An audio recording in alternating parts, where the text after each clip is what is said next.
I hope you're all doing well. I'm on my survival world, and the past few weeks I've been gathering materials nonstop. I'm really excited to share what I've come up with. So, just over here is my base of operations where I've been storing all my materials. I'm very happy with where we left things off in the last video, but there are some things I need to finish up. And on top of that, I'm going to be bringing this area around the house to life. Right now, I'm missing a few items that are a bit tedious to get, so I'm going to go grab those and then we can get started on the area.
Alright, so that was pretty fun getting those final items. I've never hatched a sniffer before, so it's the first time for that.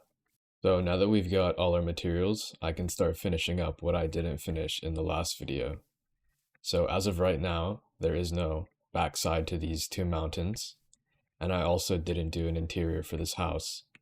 So I'm going to tackle both of those, and then once I'm done, I'll give you guys a quick tour of the interior.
Alright, so I finished up the mountains and the interior.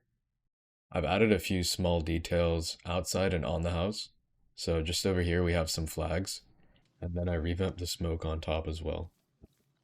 I had this idea of the house progressively getting more overgrown and also needing repairs, so I've started on that a bit. Entering the house, we're met with the foyer, and I tried to capture this kind of dark and mysterious atmosphere. I've put little trinkets wherever I could, and that'll be a common theme as we head upstairs. And then I've also added some paintings with their titles and the artist. And this is the upstairs. So this was heavily inspired by Howl's Moving Castle, more specifically Howl's bedroom. If you've ever seen it, it's very cluttered, lived in, and kind of whimsical. So I really tried to capture that. It has enough storage for me scattered around, and it also has an attic up here. You know, it has the basics, like a bed and then all the functional blocks. And I also added this tree inside the greenhouse that's kind of growing into the living space. And, I'm pretty happy with this. You know, it feels kind of empty around these two mountains, so I've designed two small groves to kind of fill it in. So I already have all the materials for that, and I'm gonna get started on it.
I'm really happy with how these both turned out, so let's take a closer look and check out these trees first.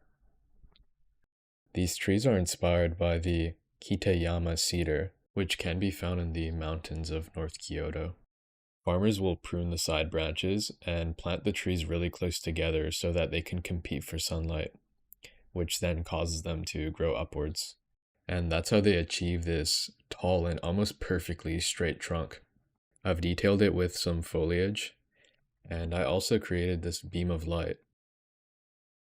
Creating a small gap in the leaves above, I was able to cast a shaft of natural lighting onto the forest floor. And then I sold the effect even more by using these lighter green blocks. Let's head over to the other grove I made.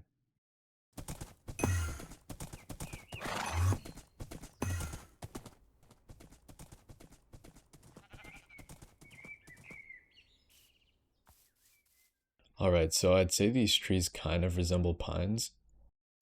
Just like the other grove, I detailed the area a bit with all that foliage. And then just over here, you can see this fallen tree I've made. And it's kind of being reclaimed by nature. To finish off this area, I made a small campfire with a cool smoke effect.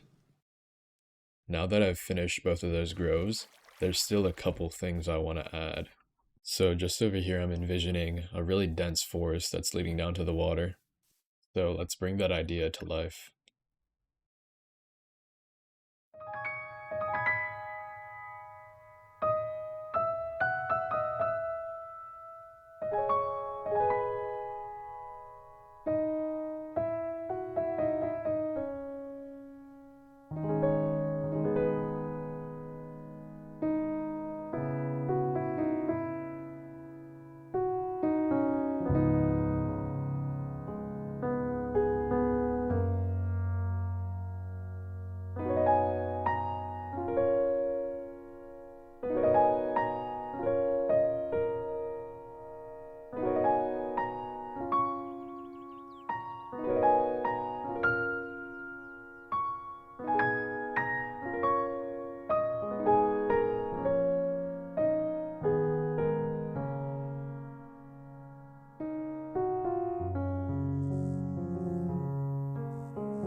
Alright, so I've finished up the forest.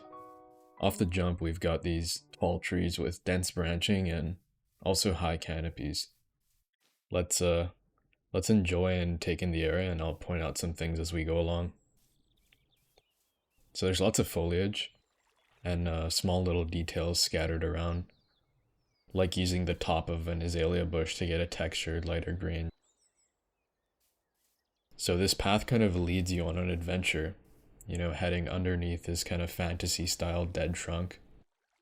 And then as we go along, you'll see the path isn't perfect. I added in this small waterfall just over here to run through the forest, which makes some spots damp and uneven. And it also brings life to the area. The log in the water shows that there's an ecosystem and that the forest is aged and also overgrown. The stream continues to flow through the forest and it exits at the backside with a waterfall. That's the forest. And I've got one last thing I want to add to the area so I can really start telling a story.